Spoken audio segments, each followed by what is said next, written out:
Thank you for listening to X-Job Downloaded. This podcast contains details of extreme violence and death. Enjoy today's episode. This interview is being tape recorded. My name is Paul Moloney and this is X-Job Downloaded. And today I have the absolute pleasure of interviewing Simon Moloney. Now, Simon was a member of the British Army. He was in the Household Cavalry, if I remember rightly, and went on to be awarded the Conspicuous Gallantry Cross. Good morning to you, sir. Morning, Paul. How are we? Have I got that right? Have I got the introduction right? Bang on. I'd say I've been called a lot worse. I'll take that any day. So, where did it all begin for Simon Moloney? Grew up Hertfordshire, between St Albans and Luton. Had a good upbringing, strong morals from both my parents, both hardworking. Grew up on a council estate, which wouldn't have changed. I think it taught me a lot about life and how you attack things. You know, I had a few hardships early on, which sort of forms your spirit or your character, I think, going forward. Was pretty good at school, but was just bored. I think I wasn't thick by any means, but didn't really have too much interest in school. And I was that kid, I think, that never got over Action Man. Every picture you see of me as a kid, I was always in camouflage and Dr. Martin boots, and, you know, forcing my granddad, bless him, to dress up with me and whatever. So it was always only ever going to be the army. I didn't think any further than that. But why did you join the Household Cavalry? What was the inspiration to join that? Again, I did army cadets and stuff like that, and I always wanted to join the guards. For the sort of non-military people, I know the Household Cavalry technically isn't the guards. I want to join the Household Division. I was just amazed by, I always wanted to join the army, but I saw you see Troop in the Colour. I thought they were super smart, and they sell it on telly to you, don't they? You know, well, the personal bodyguard of the Queen and this and that. And I just thought they stood out as being super smart. I remember just seeing them all there. As it transpires, I never did that side of things and never touched a horse or did anything ceremonial when I was in. But for me, it was super smart, and that's what attracted me. I'm gutted because I wanted to ask you, how do you go from doing ceremonials outside Horse Guards Parade to fighting out in Afghanistan? But so you didn't touch it at all? Didn't touch it. Essentially, I was lucky enough to join at a time where you were going straight to Afghan, and I think usually the MO for the Household Cavalry was you finish your phase 1 training, you go over and do the ceremonial side of things. Whether it was a slip of paperwork or what, when I went to do my phase 2 training, where you'd normally go off and meet your horse, I went to the sort of armoured reconnaissance side and got stuck into all of that, and then was, straight into the operational regiment in Windsor. Because a lot of people don't realise that the Household Cavalry, as smart as they look, the Blues and Royals sat outside on their horses outside Horse Guards Parade and taking part in the troop and everything else, changing the guard every day. They don't realise that you're effectively tankies, aren't you? You drive armoured vehicles. Well, the Household Cavalry was the most deployed unit in the Afghanistan campaign because the regiment was split into different roles. So you had, guys with 16 Air Assault Brigades, so you deployed with them. You then had guys with part of the Brigade Reconnaissance Force, so you deployed with them. You then had guys doing the normal formation reconnaissance role. So you could essentially jump between squadrons and bounce tours, and lads did. It's not uncommon in our regiment that lads did 5-6 tours of Iraq and Afghanistan over 10 years. Wow. So you've done where did you do your basic training? I was in Bassingbourn, out towards Royston, yeah. Yeah, I know it well. Yeah. So you do your basic, are you with other regiments, or is it just the Household Cavalry? Yeah, so within everyone, infantry, it was all arms, sort of, as we called all arms, simply because I was 17, so you sort of junior entry, so just everyone goes through a bit of a longer course. They need maybe a bit more. I say cuddling, that's not the word, but do you know what I mean? You get a bit more time to progress and a bit more chances. Yeah, that's it. Nurtured, that's the one. Yeah. And how did you find that? Because have you gone in with other boy soldiers, junior regiment, or? Yeah, so everyone in my platoon was my age, so we were all junior soldiers. It's a fucking big shock because, I was tall, but I was about 5 stone piss wet through, and you just, you're carrying weight. I didn't need to shave. I was getting picked up every morning on the inspections because I hadn't shaved, but I didn't need to shave. So I used to put a bit of shaving foam behind my ear so that at least he thought I'd shaved, and I get picked up for that. But then he didn't put me for getting shaved. I didn't need to shave until way into after my first Afghan tour. I think on a windy day I was fine. That's hilarious. And like you say, you haven't got anybody there to pick up your mess, make your beds, do your washing up. You've got to do everything for yourself, haven't you? Yeah, so it's a big shock. You go from, having sort of, well, it's not long hair by any stretch of imagination, but to the army, it's long hair. You go in, you get shaved, everyone's got buzz cuts. You get run ragged in all the different uniforms that you've got. They're all dirt. Make sure they're all dirty. You've all been crawling all of them, and it's like 10 o'clock at night, and they say, right, room inspection at 6 in the morning, and guess what you do? You're hand washing your clothes, ironing it, drying it, ironing it, hanging it up. You might get 20 minutes sleep, not on your bed, on the floor, because you don't want to mess your bed up. Then you get up and you fail the inspection again, and it just goes like that. It seems like weeks, but in hindsight, now you look back, it was nothing. It's just a blip. At the time. Was there any time though that you thought, do you know what, I've had enough of this, I want to go home? I would say no, because I was 17. You're just like a dot, bound, loads of energy. You're excited. I didn't come from a particularly exciting area, and I was just army mad. So for me, I used to enjoy it. I tell you what, hats off to anyone that joins. I left the army at 27 because I was getting fed up with, forgive for want of a better word, the bullshit. I was starting to calculate like, well, that is not necessary, or that is stupid, Yeah. And you get impatient with it. 17, you do what you want. You just bounce back, don't you? You think everything's amazing. You're happy for, you got a meal, a meal and a roof over your head. You're not bothered. It's quality. So you get your DPM, and you've done all your weapons training. What did you get trained on? What weapons did you get trained on your initial training? Initial training, just the SAAT, so that's the assault rifle.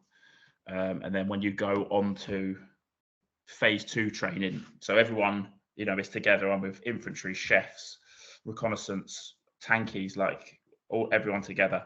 Phase 2, chefs go off and do, chef school. Infanteers go off and do their bit. I went off down to Bovington to do, armoured reconnaissance. And that's where you then learn more weapon systems. So you learn the GPMG machine gun. That is actually it. Actually, GPMG machine gun. You might do a bit of grenade work, as in passing the tests and doing, so you can use it on exercise and all. And then only when you go to your regiment then is when you really ramp up the weapons training. Is the GPMG still in use in the yeah, army? Mate. Battle winner, exactly the same. Hasn't changed for years. No. You can dig it up and fire it. Essentially, it could be buried for years. It'll still go. Listen, we had a whatever, what do they call them? Deactivated one when I was in the Army Cadets. Yeah, that was, and that's a long time ago, son. Yeah. I mean, there's still. I tell you what, we had 303s as well when I was in the Army Cadets. I mean, that's wicked. That just shows you how long ago it was. But yeah, it was the thought of a teenager firing a 303. I mean, that used to wake you up. Well, can you imagine? I mean, the force that would come out of one of those, and at 17, you think you're particularly strong, but you're not, are you? It's not. Nah. I should imagine SA8 is far kinder on the shoulder. When you've done your training at Bovington, yeah. At what point did they say to you, there's your airline ticket, get all your kit ready, you're off to Bryce Norton and flying into Kabul? Yeah, so I wanted to join at 16. Mum wasn't keen, and I said, well, the issue is, Mum, I'll just go at 18 when I don't need your permission. So I says, you let me join at 16. I cannot deploy till I'm 18. I get 2 years of training, 2 years in uniform, 2 years getting fit, getting used to it, rather than, having a couple of months training and getting shipped straight out, from civilian to Afghan. She knew I was at it, but she signed. Turned up at the unit at the Household Cavalry Regiment at 17 after I'd done both sides of my training. Get put in with the corporal major. We don't have sergeants in the cavalry, so corporal major. He goes, "How old are you?" I said, 17. He goes, "When are you 18?" I said, "February." He went, "Good. Ring your mum. You're going Afghan in October." That was it, day one. Yeah. He went, "Now fuck off." That's like quality. And I was excited because it means you get embedded in. You can prove yourself straight away. Lads, I think rightly so, the new boy gets treated until he's tested and proven. But we were put straight into pre-deployment training. I was fairly fit. I was very keen. Might not know much, but I didn't try to pretend I knew much. And I, got stuck in. And before you know it, the lads I had a chance for the other guys to go, "He's not too bad. We'll tolerate him." Yeah, otherwise, that can go on for years. Yeah, absolutely right. And how did your mum take that phone call? At the time, I thought she took it well. Looking back, she probably didn't. No. As we'll get into it, but probably a contributing factor to me leaving was, I think they've been through enough now. You realise how selfish you are. And I've recently just had a kid, and and on my thoughts of what I would want him to do. I mean, I want him to be happy, but it would tear me to pieces. Yeah. Yeah, no, absolutely right, It's mate. an interesting thought process. Yeah, it is, and your mind does sharpen as you go through life. When you start having children, that gives you one perspective, and then you do your work stuff and you make sure that they're all okay, and then you get to a point where you have grandchildren, and and I'll tell you now, and you've been through this, but your mortality hits you straight in the face as you get older, and you've had like a near-death experience in real terms, but as you get older, you start to face your mortality more, and your focus changes. I don't know whether you become risk averse, but you do manage your risk a lot better than I did when I was younger. I had no fears when I was younger. But so you've done your training, you've got your ticket. What was that like going to Did you fly from Brize Norton? Yeah, flew from Brize. What was that? Do you know, again, because I'm 17, I'm 18 now, just 18. You're just excited. It's not quite a lad's holiday, but it's just the unexpected. That's the reason I joined. I've got mates at home in my peer group that were doing their A-levels, and I'm getting ready to go to Afghan. I've read books about this, and you read it in magazines about the Taliban. They're terrifying. They're all what they're up to, and they are bad people. They're still bad people now. There's no doubt about that. And we were going to go. They posed a threat to us, and I truly believe that. We can get into the politics of it later on. At that time, I truly believe they posed a threat to us, and I still do after what I've seen. And I got to go to their backyard and have a go at them, and that was just the closest that I was ever going to get to, how proud I was of, all of our veterans from D-Day or from World War I who went, right, I'm going to give me job up and go over because that's what's needed. And it was a bit of glory, but I was a young boy and I didn't find anything else exciting, so it was good. And then reality hits you real quick when you're about 20 minutes out from Camp Bastion. The lights go out, helmets on, body armor on, brace position, dodging RPGs or whatever they might be trying to chuck at you. I don't think we have ever actually had any near misses, but it's the drill you do. And then as you land, you run off on the runway, and obviously the boys that have just done 6 months out there, they're running on. And as they run on, I felt something hit me in the head, and they were chucking first field dressings and tourniquets at me, saying, "You're going to fucking need this." And yeah, all right, it's banter, but I remember going, fucking hell. I felt like the new guy from, Platoon, in Platoon, like the Vietnam film. That's what it felt like. I was like, oh, mate, this is going to be atrocious. Who did you take over from? We took over from 2nd Battalion Fusiliers out in Musakala. And we didn't really get a handover with them. We were a recce platoon, so we were handing over. Well, we meant to get a handover from the 2nd Fusiliers recce platoon in Musakala. And basically, I think they got smashed up that much that there weren't many of them left, and they'd all just sacked it early. They'd be back in Bastion. We turned up to like 2 vehicles. We were meant to have 4, or ideally 6. And we're like, where the other ones are? They've been blown up. Where are the guys? Oh, they're all in hospital. And I remember thinking, fucking hell. I mean, you're jet lagged. You're still getting used to the heat. You're struggling anyway. You look like a real tourist. Do you know what I mean? You've got that like red glows. You haven't got a tan. You've got that sun-kissed skin, from the Brit abroad sort of look. And I'm thinking, I look well out of place here. And you're right. I mean, some regiments really did get beaten up. How many? How many of you went? So in my troop, there were 16, but we were part of a battle group of about 500-600. We all deployed together, so it was a whole regimental deployment from our part.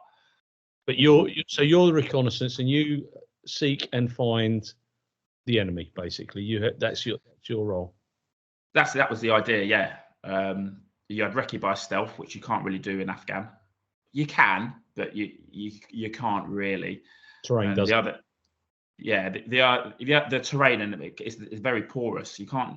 They're not an active military cutting around in uniform, so you can't watch what they're doing at night because they just look like a farmer. And then they'll pick the weapon up 2 minutes before they're needed and engage you. It's guerrilla warfare or insurgency. It's not guerrilla, it's insurgency. But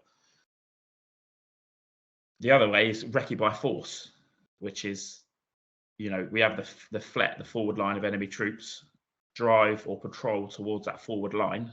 And when you cross the line on the map, you can, bet your bollocks that you're going to get opened up on. And then, you try and push the FLET back. So there'll be a certain compound they always whack you from. You then try and take that, clear it, bulldoze it, but it means fighting up to it. And then hopefully push the FLET back. And that's what you do. But the reality is every time you go through that, you have to go through the ID belt, which they have put out to defend themselves. No different to what we would do or anyone defending a position would do. And every time you do that, you're crossing that FLET daily. You will probably lose someone or someone will lose part of themselves every single time. You go back and guess what? You're doing it again because you've got to make more of a point because you didn't get that compound. It's a very, very weird state of mind to be in. Your first engagement with the enemy, what was that like? Imagine you're out there and what you want is a small contact on your first patrol. You want to have it because otherwise you're waiting for it. It's like if you're in a fight, you wait for someone to punch you or you're dipping your toe in the cold water. What you need to do is go and jump in it. Sure. And then it's done then, isn't it? Does that make sense? But you don't want something so catastrophic, that you jump into it's minus 0 and you have a bloody heart attack. You want a nice, easy contact. It's a bit cold. You get used to it because, some of these lads were going out first patrol, 3 casualties, IED initiated ambush, absolute. And they're just down then. They're just going downhill then for the rest of the tour. You've got to try and get your head together. You want to slowly build up, have a few contacts, enjoy yourself, build your confidence, especially as a young lad. On my first contact, we were on a hill in these vehicles called Jackals, like open buggy things with a very good weapons platform. You got either a 50 cal machine gun or a grenade machine gun on the top, and then a GPMG on the front. Sometimes a double, a twin. We were on this hill, basically stopping one village from getting to the next, whilst the guys behind us, the infantry, cleared through a sort of a village, and we knew there's Taliban on the other side. We were like the cordon or the buffer, and again it was quite quiet. And I said to my commander, I need to jump out and have a piss. And I obviously didn't wander too far away, but it was just at an angle where I could see down a wall or down a sort of an alleyway. And I'm pissing, and I've seen someone jump out. And before I could sort of take, corner your eye, before I could take it in, I've seen the puff of smoke. And he's popped an RPG straight at me. Because of the way I was on a hill, and they sort of swirl, they're not directly straight. And it just clipped the ground sort of 20 meters away, and that's what caused it to detonate, as opposed to plowing into the side of the vehicle. But I think if it had hit the vehicle, who knows? I would have been peppered. But as it stands, I've just the blast sort of knocked me over. Check yourself. I'm pissing all down myself. Classic first contact, young lad first contact, coming out with piss down his trousers. But we were all okay. But that then initiated an ambush. A couple of the other vehicles took a lot of incoming, and my troop sergeant took one to the head, went through his helmet, pierced the top of his ear, and ran round the back. So these helmets, they're designed. They don't really take the impact head on because that would just wobble you. They can sort of let the bullet in, and then it sort of diverts it out and pushes it out. Again, any expert on a helmet would explain that completely differently, but layman's terms, that's what sort of we understood. The impact knocked him out, and obviously you've got a load of claret coming from your ear. So his driver has looked at him, gone, fucking Craig's dead. Popped the smoke, send it up on the radio and just reversed out, which is our drill. Big smoke screen, get out there. Let's work out what's going on with the casualty. So we also then stepped forward and stepped up the rate of fire. So we've heard Craig's been hit. I've looked to my left. I can see that he's slumped over his machine gun. And then all of a sudden he's woken up, as if someone's been knocked out and come up again, and he's got back on the gun. And we were all a bit confused. Like, did he meant to report that? What's happened? Is Craig, what's gone on? And it turns out, he woke up from the dead and carried on firing. I think his driver shit his pants twice that day. I should think he did. But we're very lucky. It was the first contact, and all right, we had a close scrape, which sort of put the realism at home. But we didn't have any catastrophic injuries, and we all got away with it after. You have a brew that night and have a laugh about it, and that's good for the confidence. It's good for the confidence. But how do you deal when you lose a member of the troop? How do you deal with that in real terms? Because those memories, I find you captivating. I feel quite emotional to you, if I'm really honest with you, because I'm really proud, and I won't get all this emotion in my podcast, but I'm really proud of what you boys do. And if we don't have you, then we are totally fucked. Because it's all right, a brigadier calling out for a citizen's army. People can't put litter in the bin, so how can they expect them to load a weapon and then go and use it? And anyway, that's another story. But so how do you deal with, if you lose a comrade, or or they get so badly injured, how does that affect the morale of the troop? Talking as a 32-year-old now who's gone through his own little journey of PTSD and has looked a lot more into sort of mental health and how you deal with stuff and helping the lads. At the time, you realize that someone's been hurt, you turn it into anger and you put it back to the Taliban. But I would still do that now if I was at war, because that is what you have got to do. It's you or him. He is trying to fucking kill you or your mates. So you need to get angry and you need to match the tempo of the situation you're in. And that's what we would do, because otherwise, if you didn't, and what you also do is switch yourself off, the feelings go numb and all you feel is rage. And don't get me wrong, I'm not saying we went out murdering and hacking heads off. You're completely controlled, but you've got weapon systems there, and that's what you deal with it. That's the only emotion you feel. And you've got to suck it up and do what's right for, Wardy, who lost his legs, or Paul, who's just been smashed up, broke his legs, thought he was going to lose his. Those situations, you're going out and patrol the next day, you got to go out and do it for him, because he very nearly died, and you want to go home, look him in the eye and say, we went back there and we fucking dealt with it, mate. It's done. And the other thing is, if you tolerate it, then you're next. 100%. Listen, you soon realise, not that we didn't think it before, but you get into these engagements, how they initiate the ambushes. You're like, these guys are slick, these guys are cunning foxes, and these guys will fucking kill you if they can. It's as simple as that. So you've got to get aggressive, not give them a chance, don't have mercy. And to be honest, it makes it easy. It makes it very easy. I'm not saying you filled with hate, but it's not hard to get aggressive. You've been trained. We're the best in the world at what we do, and I still believe that now. Resources might not be the same, but the mentality of a British soldier always has been the best in the world. A section of infantry can do what it takes a platoon of American soldiers do, just from their tactics, the way they do things. And I truly still believe that now. But it's time. You're out here. You're in the arena. You're in the boxing match. It's it's round 10, and you're in a heavyweight fight. The world title fight. Let's get it done. This is when it counts. And when you have a contact and the opposition are being killed, and you're part of that, how do you feel then? Numb, I think. This is a good question, because if I'd have known later down the line, actually it does maybe come back and not haunt you, but don't lose any sleep about killing Taliban, but you do need to process it somehow. When you're 21, you've come home and you're drinking, fighting, and fucking, for want of a better phrase. But that's all well and good. But eventually, something's going to surface. You've got to think about it. You got to also think your mindset. Yeah. Yeah, and you're human. At the end of the day, if you're taking what I suppose from a outside looking in, if you've taken a life of somebody and you've got a modicum of humanity, and you're a dad now, etc., etc., that sits with you. You think about all the things that you've done in your life, and that is going to be. And I admire all the old boys that came home from the First and Second World War, never spoke about it. I think talking is good. I think this is a great platform to do that. But yeah, you've got to be able to process that. You wouldn't be human if you didn't. No, I agree. If anyone it doesn't bother, is a complete psychopath and is probably going to do something very bad later in life and end up in prison. Also out there, won't mention names. People, we've got rules of engagement. I never witnessed the rules of engagement being broken, but you had people that,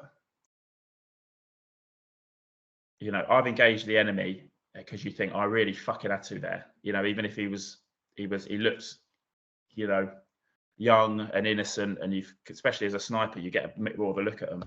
He picks up a weapon system. You've got to do what you've got to do because he's gonna kill someone, potentially you or one of your mates. There were some people that at the time, got a bit caught up in the moment, still legally engaged people, but would joke about it afterwards, or fuck them and say this and say that. And I think later on in life that will haunt them a bit.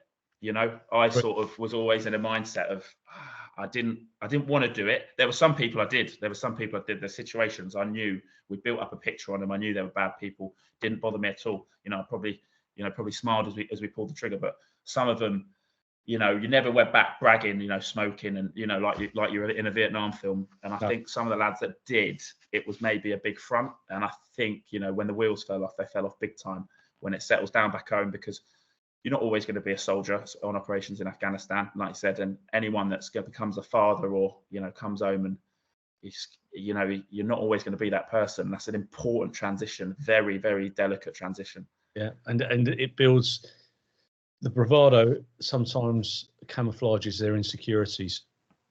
Yeah, for sure. I mean, you would have experienced it a lot more in the police, mainly when, I guess, every bloke, his ego's kicking off, he's had a bit to drink. Yeah. Changes a bit differently when it's when they're sober and they're getting interviewed. Yeah, exactly. You're sitting across someone and they've gone from being the biggest arsehole in town to being, I wish I hadn't have done that, but as I say, we're all human, we're all fallible, but if you didn't have that humanity, then there'd be something. You would be a psychopath. There's no doubt. Sure. Narcissistic psychopath, and sometimes these feelings follow them through life. The bravado around their relationships and everything else. And I used to see that a lot.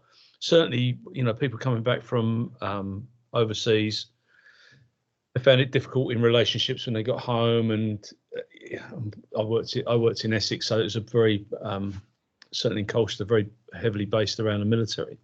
So I had a lot. And I've said this a number of times, but my dad was in the military, so we were army barmy. That was the bottom line. You've done your first tour of Afghanistan, and you come back to the UK. Do you decompress anywhere on the way back? Yeah, you stop off at Cyprus, give them 4 cans of beer, more than enough, and they essentially lock you in a camp. You probably, the bloke who wants the 2 lads that have been eyeing each other up the whole tour, getting on each other's tits, they'll fight it out and end up hugging and crying, and that's it, done. That sort of gets sorted. They're quite clever. I say this, they're just essentially, it's nothing poetic. It's a load of squaddies getting drunk and punching each other. But they'll give you comedians. They normally get a load of stick. And then the last one has listened to it, and he's the good one because he's sort of judged the crowd. He's had three guys before get absolutely destroyed, and then they put someone on who sings songs. They're all singing Oasis, and that hopefully turns the crowd a bit down. And then they give you fresh uniform, and you either go home a little bit hungover, but it's meant to take the sting out of the tail before you go into town and around Windsor where I was based and kick off and cause loads of problems and undo all the work in one night that the regiment's got of all the locals thinking you're lovely, and then you turn the town red. But that was it, mate. And it was, so you feeling all right? Yeah, fine, sweet. I sort of agree with it, sort of don't. I do actually think the more people talk about mental health, people will then come out of these issues that actually otherwise may have been fine and dealt with in other ways. Does that make sense? Yeah, absolutely. You look at the guys in World War One. PTSD wasn't a thing, and now I don't agree with obviously people getting shot for cowardice who had shell shock, but it wasn't a thing. Blokes just knew they had to get on with it, and most of them did. I don't know the percentages. I think if it was back then, and we were all at a time of where we are now, we talk about mental health and anxiety and PTSD. The fact of the matter is, you are going to have anxiety. That whistle's going to blow, and 80% of you are going to get wiped out. But it's a needs must, boys. It's a very. I don't know the answer. I'm just saying. I think there is a degree of you got to get on with it because of the job you're in. But I think then there should be more of an effort on when you do come back, you catch the people, and there's you're completely surrounded then. Yeah, I agree. I listened to a number of books, and there's a guy called Ian Moore, and I've had the honour of meeting him a couple of times and watching. He's a comedian, and he used to go out and do depression stuff. And he tells a story in one of his books how he did it, and it was the most. It was really sad, the way that the soldiers were, and he found some of it really, really tough to deal with. But yeah, it is. I don't know the answer. I mean, I always remember, and I tell this story. The Paras were coming back to Colchester, and I was working on a murder, and we were in Colchester Police Station. And when the Paras went away, obviously there's a rear party. Everyone, they'll leave a couple of guys behind at the barracks, and they used to go into this particular nightclub. And one of the bouncers obviously didn't have his brain on that night and said, "I hope your mates get killed whilst they're in Afghanistan." So, of course, the first thing they do is they come back. They get told this story, and this 6'6", bronzed. He could have only been a para. He could have only been a. His hair was longer because it had grown on the tour, and these three bouncers came out, and 1, 2, 3 just banged them straight out. And the adjutant comes in with the sergeant major, and he says, "Sergeant Major, do you recognise any of the men in this film?" He said, "No, sir." He said, "Thank you very much. Thank you, officer." And they just walked off into the sunset. They knew it was, but there was no way. And that's sometimes that's part of the decompression as well. Yeah, 100%. You got to use your brain. I got in trouble myself after my first tour. Someone said very similar, a lapse of judgment. Yeah, but I'd say I got away with it. I managed to stay in the army, didn't go to jail, came out with a criminal record. But do you know what? I'm glad it happened young, because you just learn that a little lapse of judgment like that could have changed the course of my life, could have absolutely ruined it, and not just myself. It's absolutely. Well, I interviewed Ben Close, who's a Coldstreamer, and he's written books. He's from the Luton area, and he came back and he cut somebody's ear off in a pub fight. I know of Ben. Over a girl, and it's just people seem to forget that the army are trained to fight, and there is a certain point where you've got to leave things alone. Don't keep poking the dog, because the dog's going to bite you at some point. Wasn't there when was Crown Immunity a thing? I mean, to us it sounded like golden times. You would, not saying it's all about fighting, but you would get done, and it'd be like, don't get me wrong, the army would thrash you, but you'd have an agreement with the police, like, appreciate it, we'll deal with them. Like, I imagine that is that how it was? Used to do that quite a lot. They used to do joint patrols in Colchester, and they'd bundle up the soldiers, send them back to the guard room, and let the sergeant and guard room sort them out. Because at the end of the day, unless somebody's been seriously hurt, I wouldn't want a custody suite full of young soldiers. So you're back. You've done your first tour. How soon do you go back on your second tour?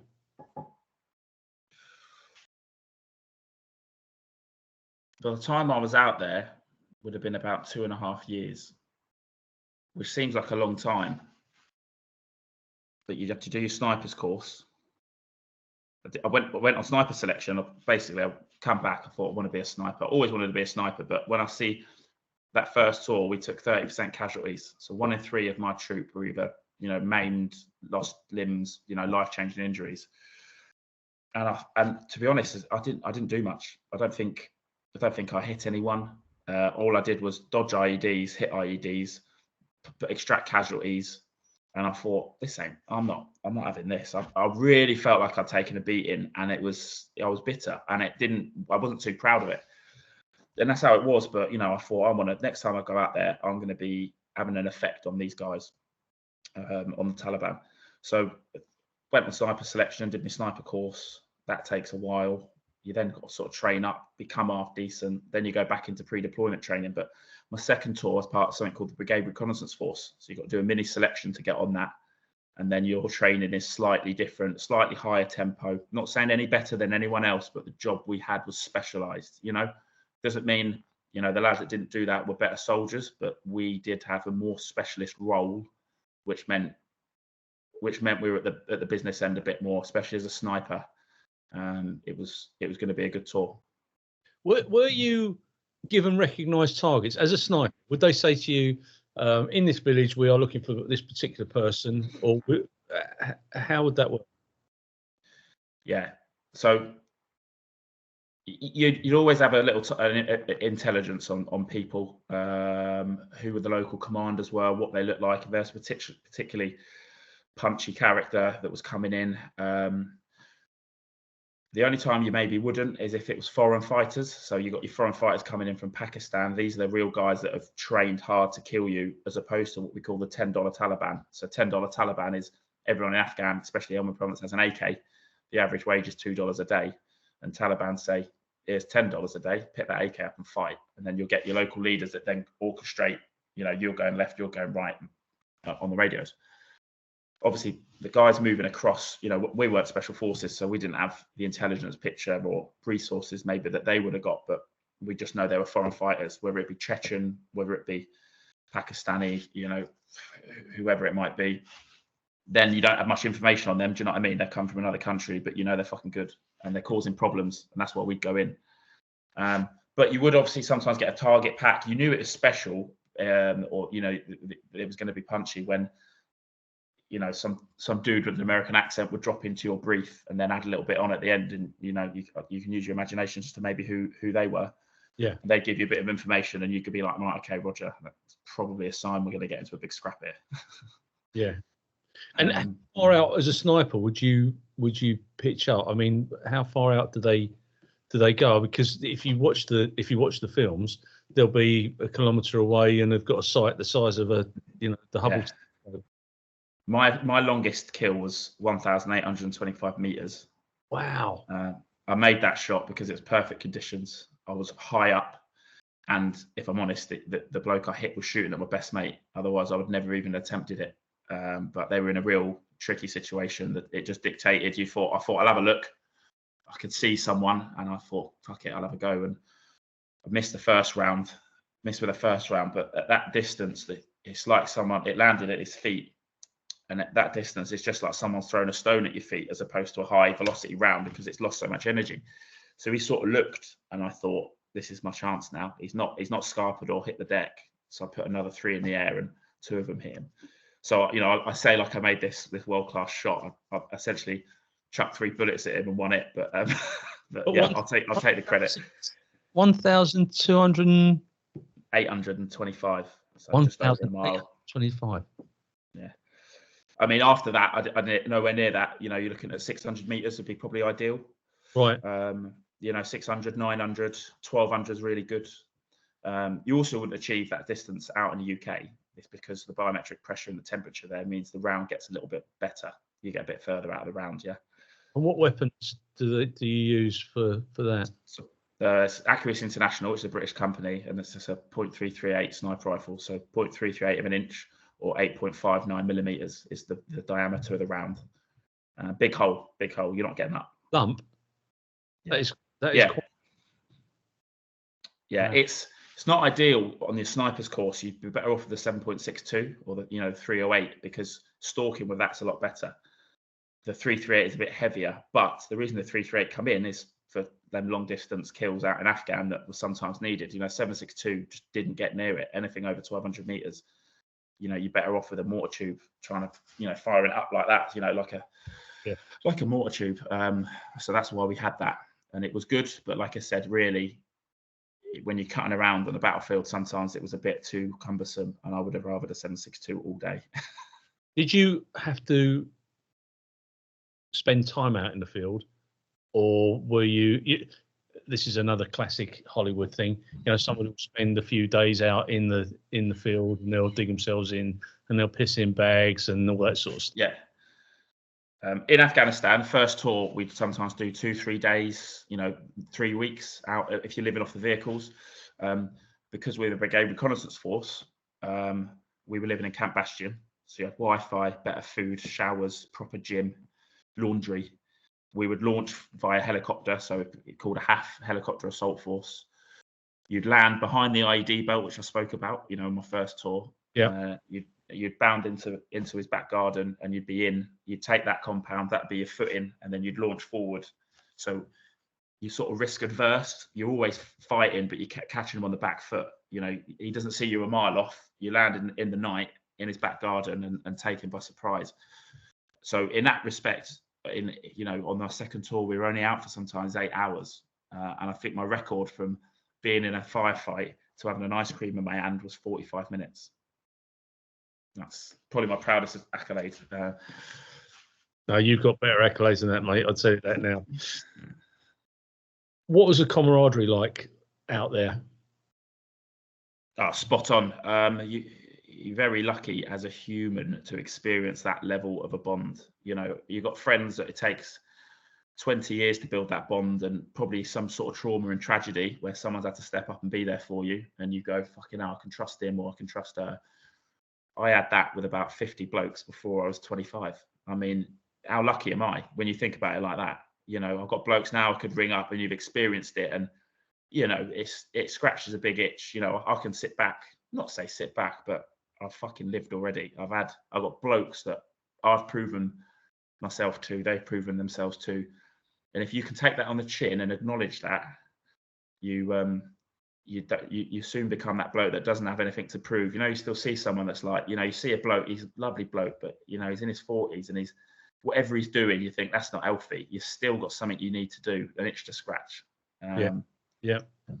Some might argue that's hungry, and it's good to how to be that, but I would argue if you're ever going to be peaceful, you need to scratch the itches and just be happy with who you are. And I'd like to say, with just the blokes I've got round me from my experiences in Afghan alone, I'd say I'm in a pretty good place for just off the back of them. So talk me through your fateful day where you got your medal, where you were awarded the medal. Yeah, so we were going into an area called Yakchow. We knew that was going to be bad.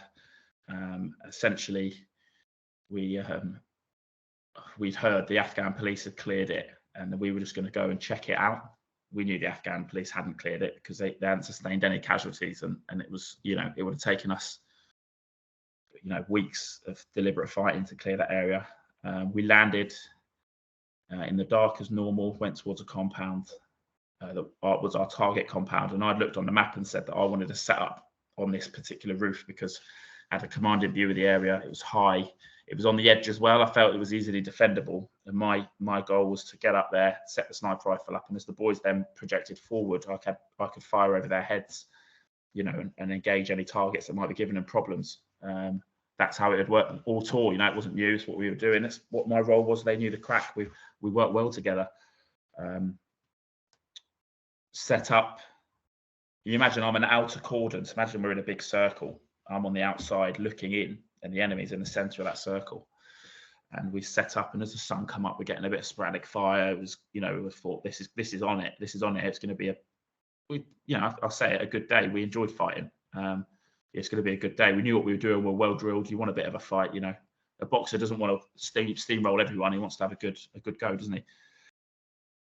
And like I said, we've had sporadic fire, and I sort of got a bit of incoming from behind me, and this was sort of first inkling there that things were unraveling, or I hadn't built, the picture in my mind of what was going on as maybe a little bit different to what really is going on.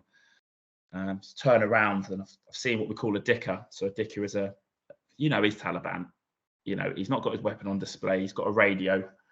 he's got binoculars and he's having a little look at you, binoculars. He's saying, you know, blah, blah, blah. And then before you know it, matey boy, who he's told, has popped up 10 meters in front of you and chucks a grenade in your hole. They'd even sometimes, we'd have the rules of engagement to be able to engage dickers. We didn't have it that day. Sometimes they would tape a radio in a tree and they'd be leaning against the tree and he's, you know, he's pressing the radio and talking. I saw the guy. He's about 240 meters away. I lased it, you know, I was ready. I had him dialed in. I would have killed him. Asked for permission, didn't get it. I'm now combing him with my sight. I'm looking for little bit of a weapon poking up above a wall, anything like that I can go, you know, bosh, I can get you, and I can PID, and I can legally engage. I'm applying the rules of engagement robustly, but bosh, I've got it. Didn't have it. I thought, fuck it. I'm facing outwards now. There's better things on. Went back in, and I'm covering the boys going in. And it's fair play to the Taliban. The effective range of an SA-80 is 300 meters. So those boys, once they're in a section, it's 600. Okay, so if you got 8 blokes firing at you, it's effective from 600 meters away. They waited till they were probably 650 meters away, and they just went bang, let's go. They malleted my position. I didn't know at the time, although I probably could have guessed from the noise. Malleted us with 15 firing points, so 15 separate positions all opened up at me on the roof with the guy next to me.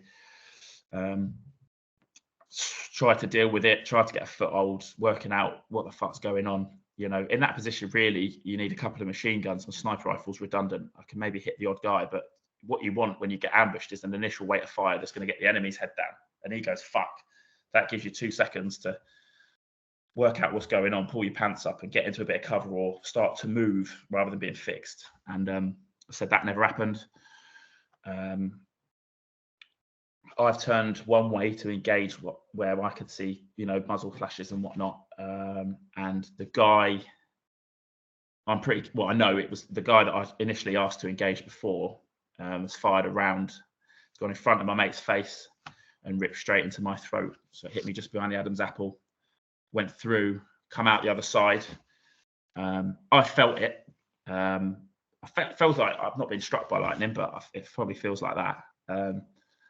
You know, sort of, just, you know, like God just sort of dragged you around by your helmet a little bit. I thought, fuck, I've been hit here. So I rolled off the roof, just with my rifle, just rolled until I come off the edge of it, because it was just, dust was kicking up everywhere. It was very Hollywood, but, you know, I probably wasn't as cool as Bradley Cooper in American Sniper. I was probably screaming and there was a trail of piss, but fell off the roof, landed on my feet. So I was expecting a big fall, probably would have maybe done some damage to my spine or neck, depending. I was a big lad, but I had body armor on. You don't know how you're going to land. Turns out I landed on a goat. That goat's on all fours, like arms spread out, absolutely shit steak. Some 100-kilo meatheads just rolled on him with all his body armor. I landed on my feet. Anyway, I can't see my neck, but I can feel it. I've got 2 holes either side of my Adam's apple. Look down, I've got blood all over my hand. But it's not spurting up the wall, so it's not arterial. I'm taking deep breaths. I can't hear gargling, and I'm breathing okay. I'm not choking. I'm thinking, might be all right here. But I thought, probably not going to be all right. I've fucking been shot in the throat, I think. So I thought, right, got a couple of minutes left here before I'm dead. Ash was stepping up. Ash was on the roof with me. He's now giving it, you know, he was really giving it some of the machine gun, trying to get a foothold. I ran around the side of the doorway because I've seen a bit of movement. I think 3, potentially 4 Taliban are stacked up about 20 meters away in a ditch. I mean, they've obviously used this as cover. They would have come in and probably, well, they were close enough to toss a grenade in. We tossed a grenade out and give them a load of fire. Not sure which of them died or whether they just got an handful of rounds and extracted themselves. So it was all a bit hazy. And then you think we're in a position now where there's us 2 lads. We had a camera crew with us, which we never had again. We said they were jinxed. Anyone that had them with them just got absolutely malleted. So we're like, you can fucking stay away. And we had a punchy 5 minutes of just real fighting, real like closer than I'd ever have liked to have been to blokes coming in. You don't mind chasing them down, but it's a bit different when they're chasing you. And like I said, I didn't manage to get it. I got it on the radio, called over that I've been injured. Didn't expect nothing, and what the radio, the medics come running through the door, probably 3-4 minutes after I initially sent it on the radio. He's run through 200 meters of open ground, being shot at, past Taliban that are shooting at me, just as medics do. And he's come in and he's like, and then sort of I've had a little look. I'm running around like a blue ass fly. I've got the footage. I'll send you it if you're interested. Oh, mate, I'm absolutely captivated. Interested doesn't even cover it. So please do. Yeah. So the medics come in. We got on well. And Wes Masters, he got a military cross for his action, and rightly so. He sort of, you always got a joke out of him. He's never flapping. He looks at me, and I'm looking for the poker face. Yeah, I'm looking for him to turn around and go like he's fucked, like I had done before. When you look, you must have had, in your career, you had a number of casualties, and you sort of, when it's quiet, you look at your mate, you go, he's gone. Yeah. Like, that's what I was waiting for. I'm looking for him to be like, because he went, so are you going to be fine? And I thought, fucking hell, he's got a good poker face. and I'm looking for him to turn around to the boss, and be like, he's game over. But he was all right, and he goes, I've got it, and he patched the bleed up. And to be fair, if he says it's fine, it's fine. I take him as we're a very professional relationship there. We were in it. He told me how it was, and I trusted him. So after that, I was all right. My commander had a quick look at me. Big hard mank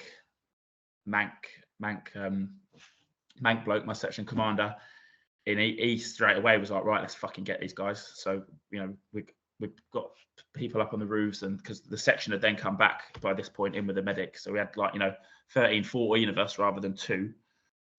Got in a position, started to give it back, and like I said, I had the bandage put on me throat.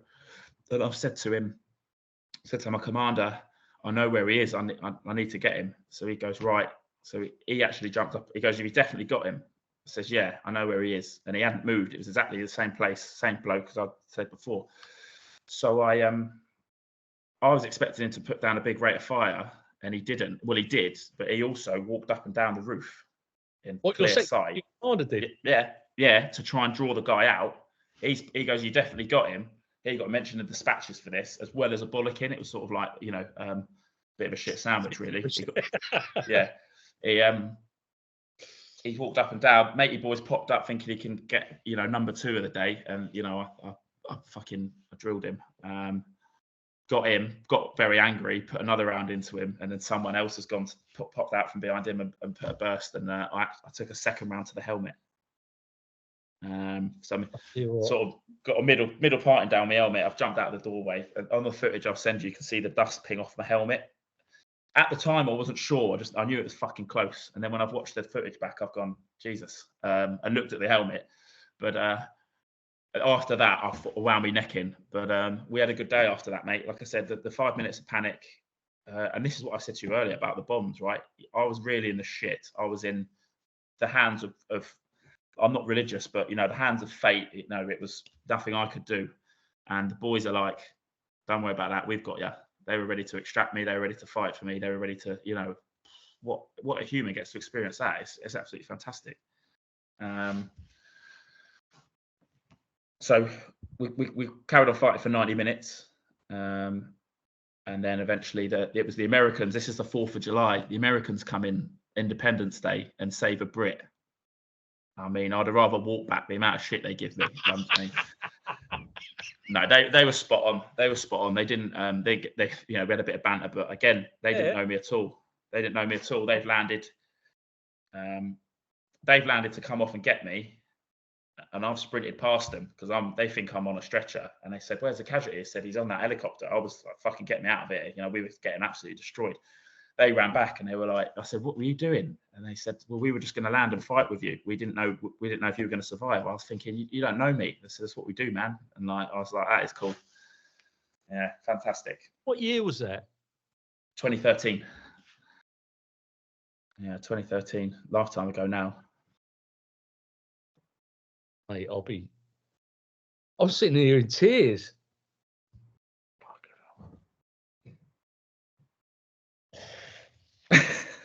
Sorry.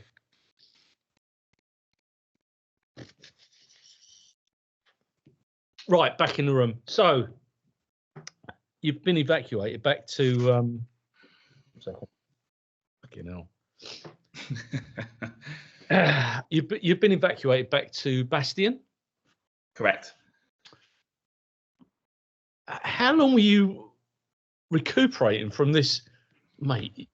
If you don't believe in God, go and buy a fucking lottery ticket, because it's absolutely, it's incredible. But how long were you recuperating? In total, 3 weeks. So went to the hospital. I mean, they were amazing. You turn up, you think, you know, no disrespect to the NHS, I think they're massively under-resourced, and I think they do a great job. But there, you had every specialist in a room, and they're like fighting over who's going to do what. You know, cardio, ear, nose, and throat. I'm going to do this. Plastic surgeon saying I'm going to do this. And that's the extent of my knowledge of categories. But you understand what I'm saying? Yeah.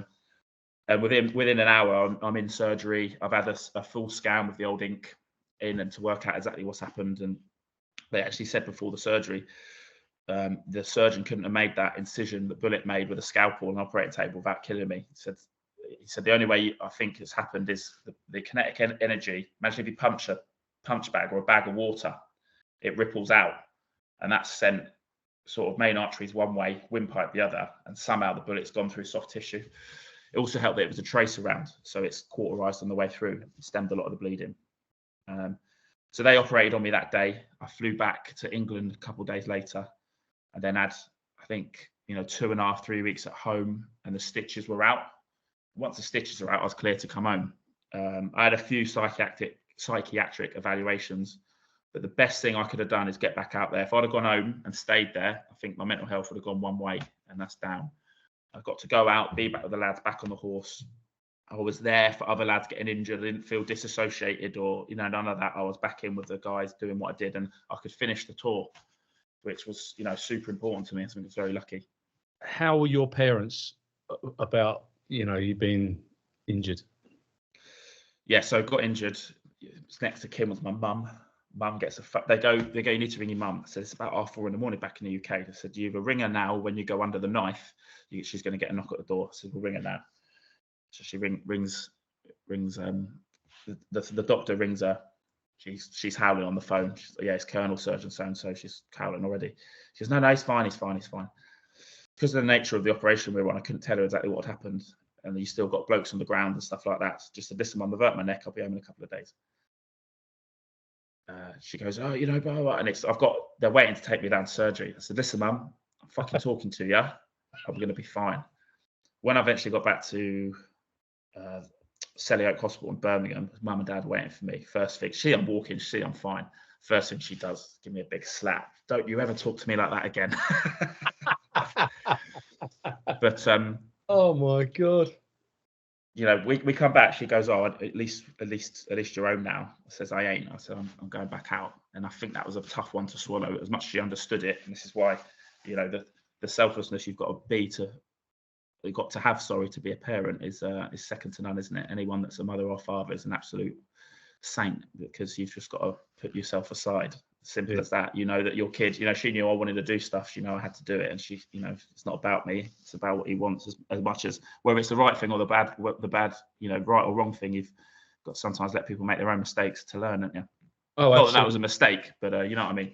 Yeah, no, but yeah, absolutely right. Absolutely right. You go back and you conclude your tour. Did you go back to Afghanistan again after that? After that tour, no. Yeah. So when were you told that you were being put up for an award? I was on a course called Junior Brecon the following year.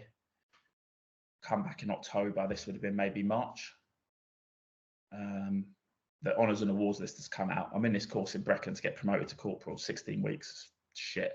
I'm also cavalry. I've got a blue beret. Everyone else there is infantry. They've got a green beret. Use a bit of banter, paras, guards, whatever. Yeah. So I get a knock at the door. I'm in mid-lesson. Moloney, your colonel's on the phone. I'm thinking, fuck, because I'd been a bit of a nightmare the weekend before in downtown. Thought something's come back about that. And we were all taking all sorts of, not steroids, but we're taking all sorts of like testosterone boosters that we'd got from the American PX in Afghan to try and get big in the gym. I thought, I failed a piss test. I'm going to get done for that. I'm fucking thinking, I haven't really got an excuse for either, to be honest. I'm just going to have to take this on the chin and see what happens. So it's Court Moloney. Yes, Colonel. Delighted to announce you've been awarded. The Honours and Awards list come out today. I thought, Honours and Awards list? It's not the police sheet or the drugs test. Fucking, it's people. It says you've been awarded a Conspicuous Gallantry Cross for your actions in Afghanistan. It goes, yeah. So the bloody blah Simon Moloney CGC.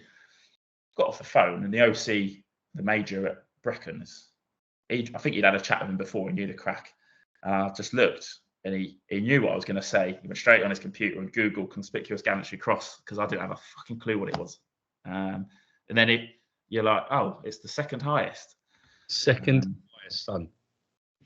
What did bother me is I thought it was to do with something else. We had a real shit day my last patrol where I lost one of my mates. He was killed, and I was right next to him when we dealt with that, and I instantly felt guilt for getting an award because I thought, oh, I don't want it for that.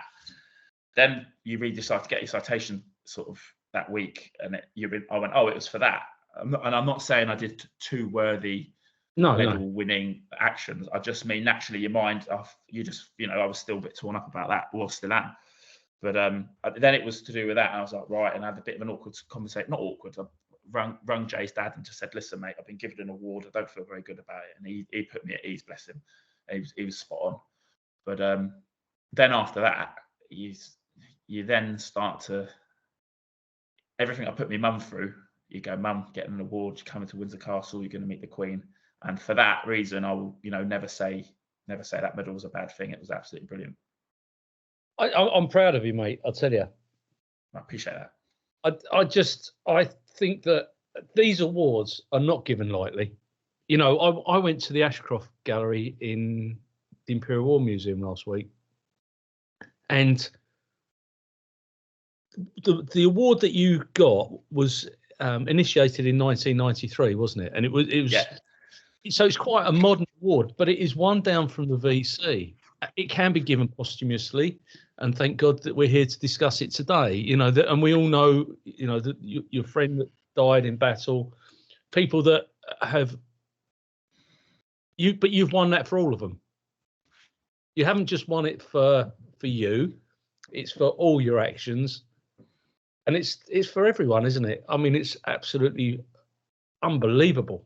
Absolutely unbelievable, and you should be really proud. And you're right. When your mum got to meet the Queen, I would imagine that, or saw the Queen, I would imagine that was worth a slap in the face. Yeah, for sure. No, it was, and it was nice to give them it's closure as well, right? I mean, how many people have been injured? Life-changing injuries. They haven't had to meet the Queen. They haven't been given an award. And they've just got to get on with it every day, grind for the rest of their lives with no legs or this or that, feel forgotten because they might have lost touch with the blokes.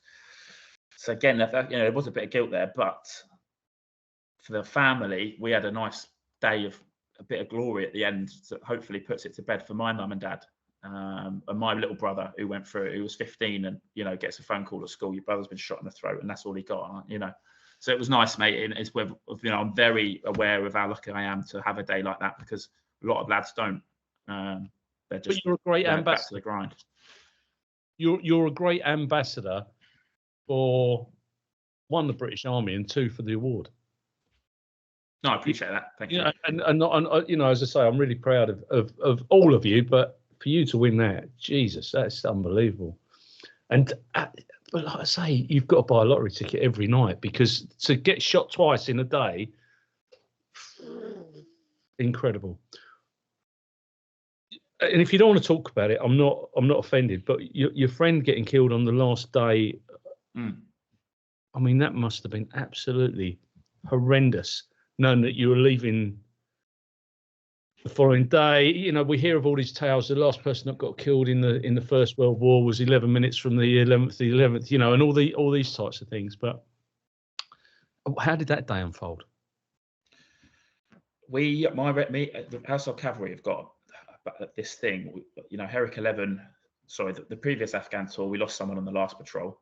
And we're going out on the last patrol this time. And I mean, Jay wasn't Household Cavalry; he was the Royal Intelligence Corps, but it wasn't a nice, easy op. We were going back to a shithole. We knew it was going to be punchy. You've also got the problem is you're handing over with another unit, so you sort of have half and half. So because they need to cut their teeth and they see how you do things and they can go, well, that's good, that's bad. They can make their own judgments on that, but they're about to take over for the next 6 months. But what you don't have is continuity of a 90 strong fighting unit. You've now got half and half, and you know it's a bit, you know, when the going gets tough, you might have needed that. You need the momentum, the lads that know each other, the quickness, the slickness. You've also got command and control. You've got different opinions, and you're trying to do it slowly so that the other guys can learn from it. But you're doing it live. I mean, imagine you've been in a training course, but you're now doing it in a live, active shooter scenario. It's pretty mental when you think of that dynamic. Yeah. Anyway, everything unfolded. The day went to shit. We got caught in an ambush, and to the point where my position was compromised. I had, as a sniper, you like to be, 400 meters minimum away from the fight, from the shooting, because otherwise, what's the point in having this big long barrel? Yeah. You need an assault rifle. A 5-round magazine is not useful when you're 100 meters away. So we said, look, we need to move. We went to move, and quick brief like that. So we come under contact now. Listen to my QBOs. If we come under if we have a casualty, listen to me. I'll deal with it. Make sure the gun comes up at the front, and we'll just get a massive rate of fire down and pull the guy out. As soon as we left that back door, come under contact, ambush. We're dealing with it, and I've also had a load of officers with me who were like the OC, the guy that controls the artillery. Not me, I wasn't in command, but the OC, the guy that controls the artillery. Some very important people caught in this ambush. They don't need to be fighting. They need to be back on the radio, pulling in the assets. They need control, and they're the guys that can change things. So me and my mate Grant, another sniper, we sort of took control of the firefight. We said, you get back behind that compound there in cover, and we were going to slowly extract the boys there. I said, I need one guy to stay with me. Jay volunteered. I said, the rest of you get back. So we covered their extraction, and then me and him were going to move back one by one. When you're moving back one by one, he moved first. And because you're firing, you can't be looking back, really. You will need to be concentrating because you're covering him. What you do wait for is you hear the round go past your head from that direction. Yep. That's the sign that you move. That never came.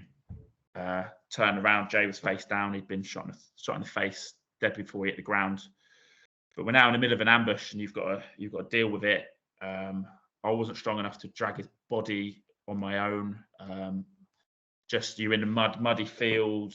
You trying to keep him alive. He was dead before he hit the ground. We've heard that later from the doc. But you're doing your first aid. You're doing your CPR. You're also dealing with an ambush.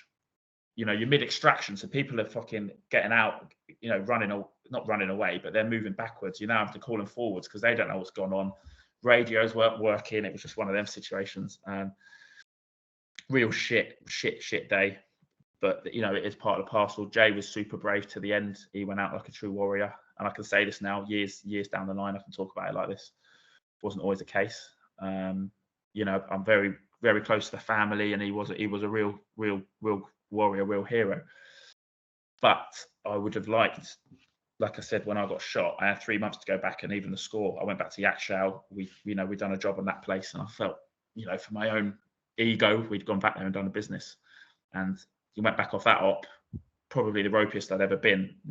It's different when you get injured. You don't feel sorry for yourself. When your mate's been killed, it's very different emotionally.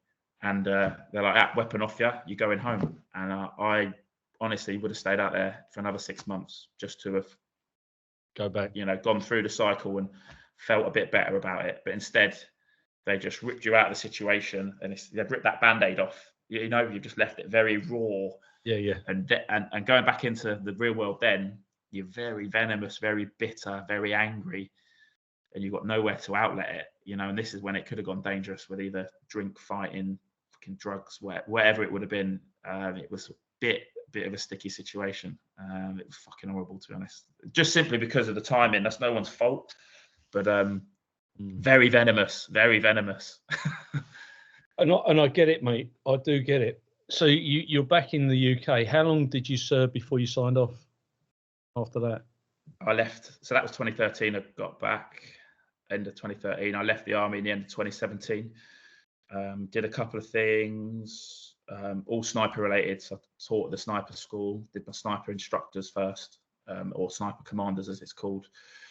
Did some pretty cool stuff. Went to Canada, Kenya, Norway. Went to Norway doing Nordic skiing and biathlon and stuff like that. It was all right, but I was just chasing it. And you do what you do. I'm not, you know, I was cutting around saying, you know, you weren't there like some sort of Vietnam vet, but you've got some 21-year-old officer pulling me for telling. I remember once I was teaching a lesson when I was training recruits, and 21-year-old officer pulled me aside and said, "You're teaching it wrong. That's not how you react to effective enemy fire." And I could have left him in that fucking woodblock. And do you know what? It's not his fault. He's doing what he's taught, but he maybe didn't manage it as well or communicate as well. And I thought, do you know what? It's time for you to go. It's not. You're not enjoying it. You know, and you're at risk of becoming one of them crusty old blokes telling his story too much, just boring people to death. You know, Uncle Albert from Only Fools and Horses. I thought, get out, start fresh, and it took me a little while, but you realise you can talk about it. I'm happy to come on the podcast and talk about it, but you're not Simon Moloney, the sniper. You know, I'm Arthur's dad. I'm do what I do. You know, it's cool to talk about over a beer, but you've got to leave it, or it's gonna eat you alive. But what the cathartic moment of discussing it, and I don't know how many other podcasts you've done, and I'm very honoured to have you on here. But to talk about things is good. It's what we do, isn't it? Because when we bottle things up, I always remember a pathologist at a post-mortem. We were talking, and you know, I used to go to a few post-mortems a week. Quite depressing, but that's part of my life. And he said, if you ever have problems, don't put them in alcohol. At which point he picks up an organ and puts it, you know, he's got it in alcohol. He said, because all you do is you preserve your problems forever, in the same way that you're preserving this heart or whatever organ it was. And they're right. So to talk about it and to share what's gone on, you got me going, mate. You've had me going a few times today. Mind you, don't take it the wrong way, but I cry at Strictly Come Dancing. But anyway, no, I'm only joking. But when you signed off, how did you feel about, you know, you've given back your ID cards, your DPM, whatever you've had to give back, your kit's gone into the quartermaster. How did you feel? I was pretty pissed off with the army by then, mate. As much as I enjoyed it, it was just the bureaucracy of it, of the room inspections. You know, I've buried mates, and you know, taken life and commanded small sniper teams, you know, as part of a reconnaissance unit in Helmand Province at the age of 23, you know, 21, 22, 23. But I'm getting told by some weasel I can't come home this weekend because there's a water mark on my mirror, or, you know, someone's done this. And I felt like, saying, fuck off. So did the classic thing, grew a beard, grew my hair, drank too much.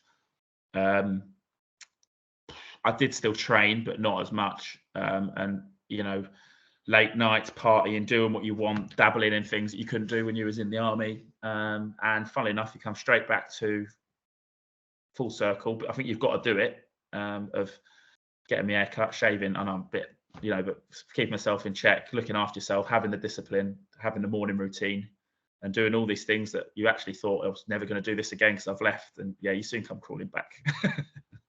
It's important, isn't it?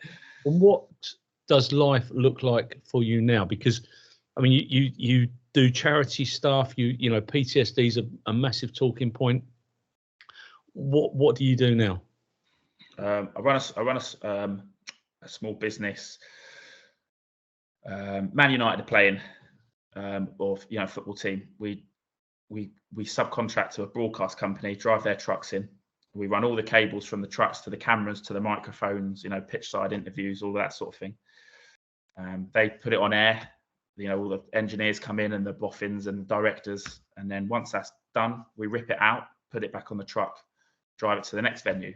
I've worked with a lot of ex-army guys, and I've got my own company that hires out some of the equipment they use. And I'm slowly building that up. But, you know, life for me now is, well, I had a midlife crisis. I bought a Harley Davidson. But life for me now, mate, is learning what it's like to be a dad, and enjoying it, mate. Like I said, a lot of negatives come from a lot of negative things that we've maybe spoken about, but you've turned it into a positive. I've come close to death. I've lost friends, and you know, in the charity that I was lucky enough to sort of be part of, we had a big quote, and it says the turning point in a veteran's life, or someone, you know, I think it applied to yourself, is not when they think about dying for the people they love, but they start living for them instead. You know, the lads that are gone, you can't change. They died so you can have this opportunity. What you're doing, wasting it. What you're doing, getting sad. You know, they're not here. They did that because they want, you know, for you. So you got to make the most of it. And once you see it like that, instant switch, isn't it? I think that's it, really, mate. I mean, so what's your company called? 338 Cable Hire. 338 after the sniper rifles. I'm highly imaginative with my name. 338 Cable Hire said, yeah, you know, I'll go out on the jobs. When I'm not, I work on the cable. I get to drive to work in my pickup truck with a dog in the passenger seat. I'm happy as Larry, mate. I'm happy doing that. You do West Ham? I am West Ham fan, yeah. I'm West Ham fan. I've done West Ham. How do you now feel, the way that we extricated from Afghanistan, how did that make you feel? Glad you brought back to this point. You know, I've taken life. I've seen life being taken, and you justify it some way in your head. I think, you know, I went off to Afghan thinking it was glorious. It was the right thing to do. It wasn't quite landing on the beaches of Normandy and saving your country, but those people are bad people. The ideology does need fighting. If they had their way, it'd be a very different England and very different Europe. And I'd made my peace with that. And then after the way we pulled out of Afghanistan, I just thought it was for fuck all. And you know, when something clicks, you like, I've been played. I was just a pawn. Government doesn't give a fuck. No one gives a fuck. Everyone's saying we should never have been in Afghan. Are you really, really, really then, you know, Jay that died, not saying he died for nothing, never ever thought that, but you start to think differently. And then you realise it's never about that. You know, what is the United Kingdom? It's ex-policemen like yourself. It's people that have a bit of pride about them, you know, have a sense of purpose, whatever it is. It's even if it's the road sweeper that gets up every morning, makes sure his uniform's smart and sweeps the road when no one's looking. That to me is British people. And that's why you do it. You know, it's not, the government does not represent us, in my opinion. The media definitely doesn't. And you start to cling on to that. You know, that's my opinion, but it was a venomous journey getting there, very sour. But do you know what? The fact is that the sacrifices that were made so many lives better out there. You know, the women could be educated, all the positives. I think for me as an onlooker, the fact that it's all going back to where it was, that's the bit I find really hurtful, really distasteful. And I've got a lot of friends who have been out there in battle, and, you know, they've lost mates and the similar stories to yourself. And I feel for them. They don't, but I do, as you know, as a member of the public, and I am proud, absolutely to the core. Your PTSD battles, and I understand exactly why you have had PTSD. But you're involved with a charity were in a charity that deals with PTSD. How does that all work? So my best mate, Paul Minter, we were in lockdown together. He was discharged from the army for having PTSD. He did 5 tours of Iraq and Afghan, not 10, but 5 between Iraq and Afghan. I think 3 Afghan, 2 Iraq. Sorry if I'm wrong, Paul. He came up with this idea. He basically, there's a big stigma attached. You know, well, come come and see us if you've got PTSD. As soon as you go and see them, they strip your ID card off you, take your uniform off you. You never hold a weapon again. You're sent home on sick leave and let you leave the army, and you're left on your own. So long story short, he goes, I've got to do something big to make this a name. So you come up with a name, Head Up Charity, you know, keep your head up. Again, we're very imaginative, my peer group of friends. And he ran 5,800 miles around the UK coastline. No way. 30 miles a day. And every time he stopped off, he relied on someone taking him in so he could tell our story or hear their story. A lot of them were bereaved families or ex-veterans or whatever. Right. So he did that. But myself and then 2 other lads, we started the charity, and they have just rowed the Atlantic. They've just finished last week as a part of a team of 4. I mean, they've stitched me up now. I've got to do something, but the aim is to build this. Have you decided what you're going to do? Yeah, it's called Summit to City. So climb Mont Blanc, cycle from there to Calais, row the Channel, and then run to London. But thankfully, the little man was born, and I can put it off a year. But the aim is to build a retreat that you can, as long as you can prove you're in the army. Eventually, it'll be emergency services as well. But we need to, not run before we can walk. Build a retreat where you come and live with us for 7 days, and we're not trying to, if you're quite serious, we'll then signpost you to an awesome charity called PTSD Resolution. Which anyone who's going through it, ring them. They got me out of the hole. They'll get many people out of the hole. But 7 days, live with us. It sounds a bit, if I don't pitch it right. So some people will say it's not for me.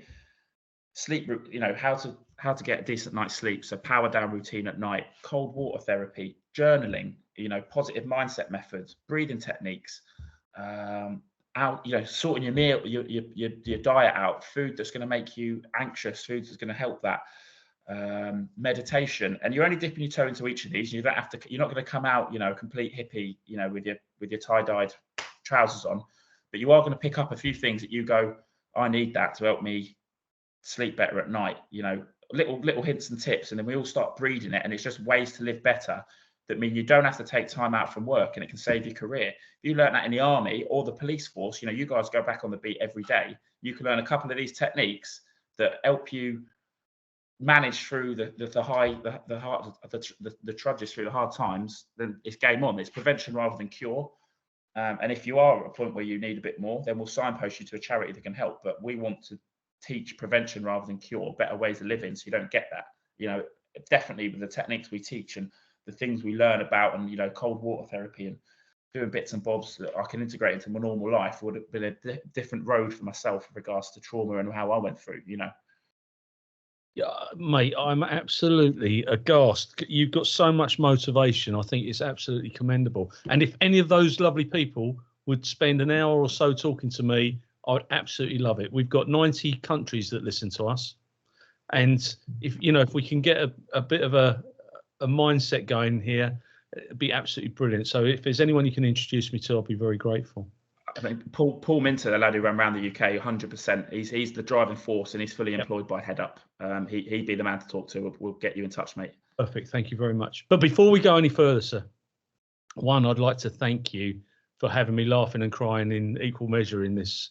Like I say, I've said it a number of times. I am proud of you, mate, and I'm sure your friends and family are as well. You probably take it all in your stride now, as part of your daily life, but you're a hero. That goes without saying. But before we conclude this interview, and if you've been dealt with by the police, you'll understand this bit, but is there anything you'd like to add, or alter or correct in relation to the statement that you've made today, sir? No comment. No, I'm sorry, force of habit. No, I'm only joking. What would I say? Thanks for your time. I really appreciate it. Again, I listened to a couple of your podcasts, and instantly you awesome manner about you, and you definitely get the best out of people. But also, I fully support the police. I think you've got a really tough job. I think the media are absolutely disgusting, but we could probably go on for hours about that in regards to you guys. But fair play to you. I imagine now it's probably a thankless task. Super thankless task, and hats off. I mean, people complain. What do you do when your house gets burgled, or you're in need, or your mother gets assaulted? You call the police. People forget that. And I'm with you. But that's brought out one more question, actually. Having fought to maintain people's freedoms, and you've lost friends, you've been there, you know, the whole theatre, to watch people that you defended come over here and demonstrate about the freedoms that they now have, how does that make you feel as a veteran?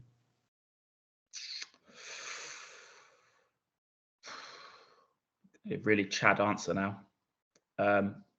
Wasn't our job. We signed up to defend the enemies, foreign and domestic, you know, to Her Majesty the Queen. Was Her Majesty the Queen when I signed it, or swore my oath of allegiance, and that's that. You know, hopefully one day they wise up and they realise why they have these freedoms. But if they don't, you know, I hate to say this, but lions don't bother themselves with the opinions of lambs. If you're going to be that narrow-minded, good for you. I'm glad you're safe. But you know, a lot of people made sacrifices you may never even understand. You know, good luck to you. Good answer, son. All right, son. God bless you. Thank you so much for your thanks, Paul. Thank you for your time. I absolutely loved it. And yeah, I'm still sitting here now shaking. So thank you. All right. We'll speak soon, mate. Take care. Have a nice day. Take care. Bye-bye.